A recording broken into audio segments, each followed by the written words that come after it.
Somali Koko Koko Iskutir Sabahe Adakina Tanzabale 26 Juun oo sanadba lagu qabto magaalada Lascanood ee xarunta gobolka Sool ayaa sanadkan si ka sii balaaran loogu diyaar garoobaya iyadoo waliba la qabanayo munaasabado balaaran oo waliba loogu 26 Juun sidoo kale waxaa la qabanayaa koob kubadda cagta oo lagu weynaysiinayo 26 Juun oo maalinta Xuriyada gobolada Waqooyi kooxda daraawiishta ee kubadda cagta ee gobolka Sool ayaa koobkan marti galinaysa lagu weynaysiinayo 26 Juun iyadoo ay marti galinayso sidoo kale waxaa ka soo qayb gali doona kooxo kale oo ka mid yihiin kooxda ka aasaasan Taleex iyo Buhoodle dhanka kale Udiyaar Garowga 26 Juun ayaa laga dareemayaa magaalada Buhoodle iyo sidoo kale magaalada Taleex iyo deegaan بسم الله الرحمن الرحيم وهرم السلام يا بهذا سبورتيغا دراوشيد waxaan ku suganahay magaalada Lascanood gaar ahaan gobolka Sool waxaan maanta halkan sugnay inaan u diyaar garowno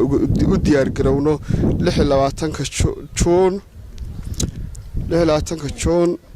sanad guuradii ka soo wareegatay markii calanka Soomaaliyeed laga taagay dhul Soomaaliyeed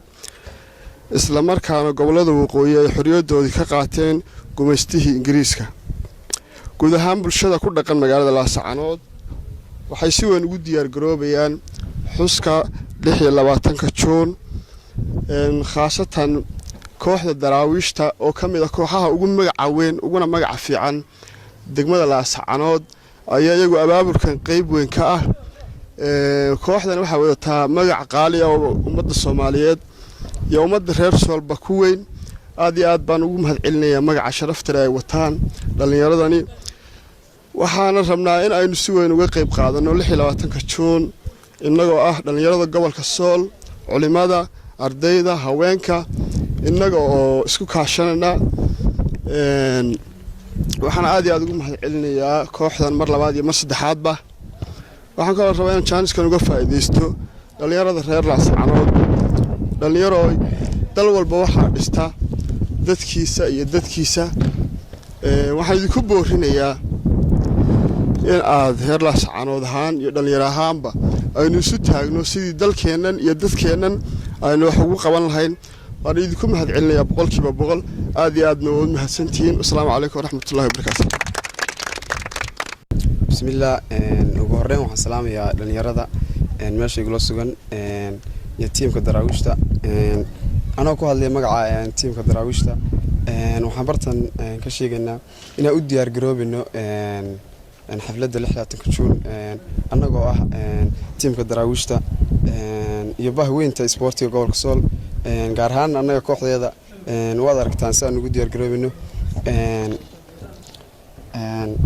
diyaar baa u nahay inaan 26 Juun ku xusno gobolka Sool gaar ahaan magaalada Lascanood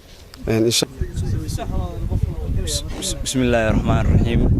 مركو إلهي ما هذا إسكاله ونسكوكم في المية حقا مقعيقنا وعبد الكاف فرح ديري سعيد وحان حقا كسوغنا هاي يعني كهلا يا سويت انت يعني لحلة تكتشون ونسور دويننا أنيجي بهذا كوحدة يدا دراوشتا حان سليا يعني سوى عن نور دعوة بالله توفيق الحمد لله نحمده ونستعينه ونستغفره هدان نحي بهوينتا gobolka Sool gaar ahaan kooxda daraawiishta waxaan soo dhaweynaynaa xafladii 26 Juun 26 Juun waa maalintii xornimada ay qaateen gobolada Waqooyi galbeed ee Soomaaliya gaar ahaan kooxda daraawiishtu waxay u diyaar garoobaysaa in ay Mandeeq dalka TV Lascanood